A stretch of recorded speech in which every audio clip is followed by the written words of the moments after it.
Saudi अरब आने के लिए वीज़ा कहाँ से मिलेगा? नया वीज़ा में आने के लिए कितना पैसा खर्चा होगा?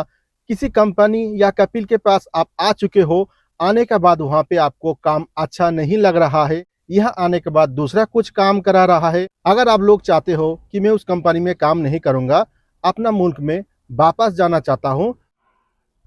हाय everyone, welcome to back another video.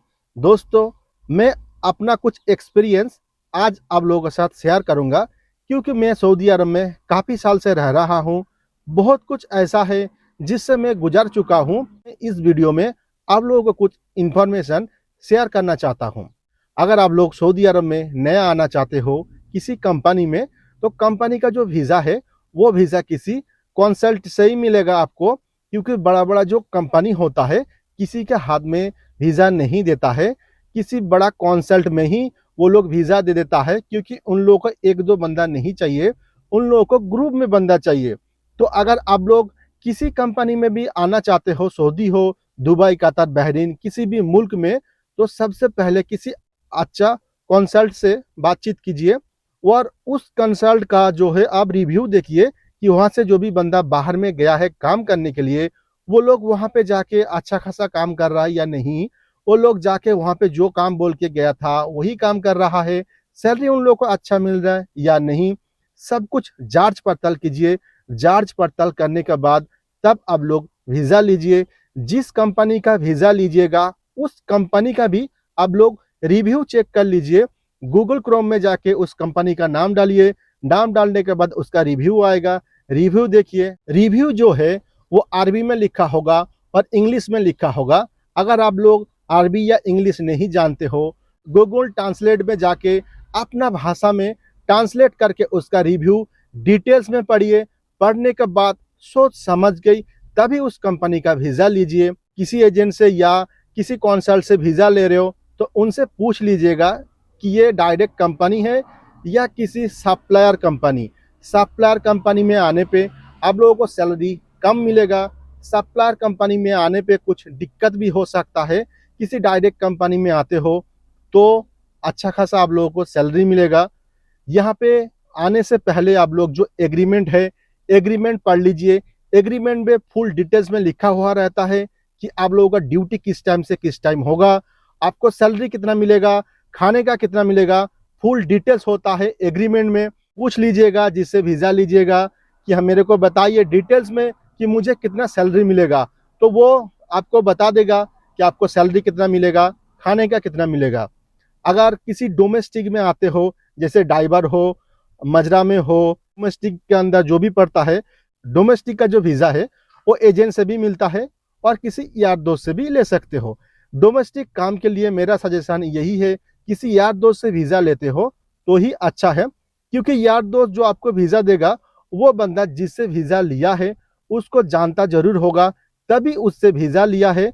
तो उसमें आप लोगों को डरने का बात नहीं होता है। आंख बंद करके आके उस जगह में काम कर सकते हो। डोमेस्टिक वर्क में जो लोग आता है किसी यार दोस्त से, वो लोग ज़्यादातर नहीं फंसता है। ज़्यादातर लोग वही फंसता है जो एजेंट के जरिए से आता है, वही बंदा यहाँ पे आने के बाद फंस जाता है।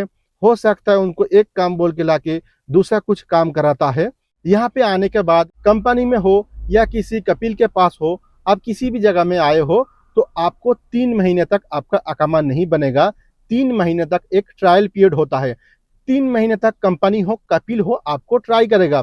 3 महीने के अंदर आप बोल भी नहीं सकते मैं आपके पास काम नहीं करूंगा। आप लेबर कोर्ट में जाके केस भी नहीं कर सकते हो। 3 महीने जब हो जाता है उसके बाद आपका अकामा बनता है। अकामा बनने के बाद अगर आपका कुछ दिक्कत होता है तो उस टाइम आप जो एग्रीमेंट हुआ था वो एग्रीमेंट साथ में लाइए, कंपनी को दिखाइए किस एग्रीमेंट से आया था, इस एग्रीमेंट में इतना सैलरी मेरा लिखा हुआ है तो मुझे इतना सैलरी चाहिए। अगर किसी कपिल के पास भी आते हो वो सैलरी नहीं देता है तो वो एग्रीमेंट पेपर उनको दिखाइए कि मेरा एग्रीमेंट पेपर में इतना लिखा हुआ है, मुझे कम दे रहे हो। उस टाइम आप लोग बात कर सकते हो।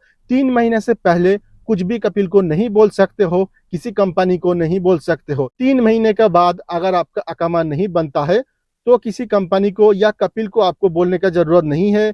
आप बिना बताए हुए किसी दूसरा कपिल के पास जा सकते हो, किसी दूसरा कंपनी में भी जाके आप नकल का पला ले सकते हो। उसके लिए आपका परमिशन है। अगर 3 महीने के बाद आपका अकामा बन जाता है तो उसी कपिल के पास आपको काम करना है।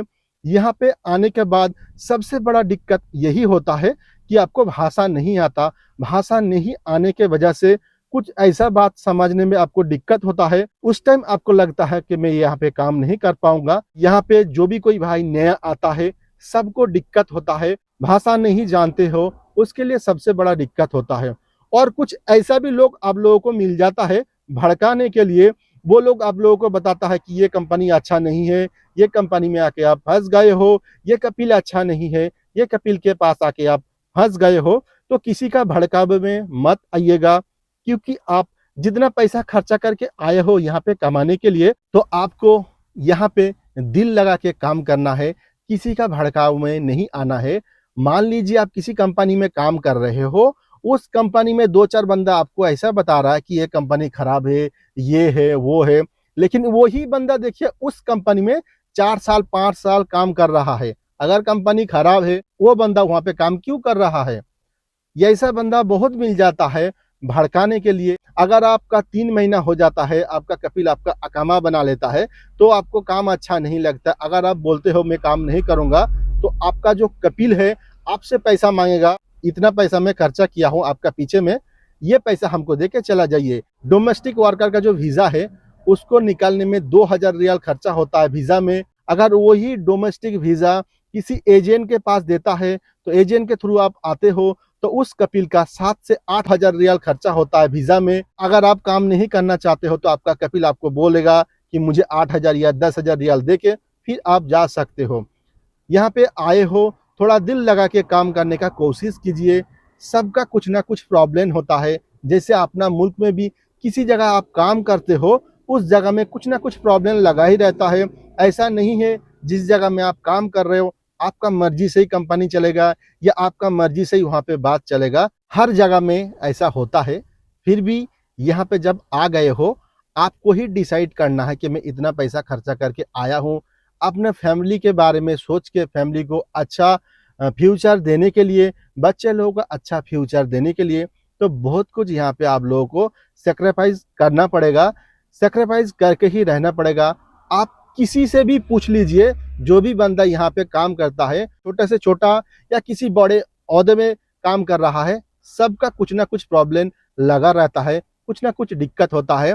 आप अगर आ गए हो यहाँ पे 2 साल 4 साल काम करने के बाद, फिर अपना मुल्क में कुछ अच्छा काम करने के लिए सोचिए।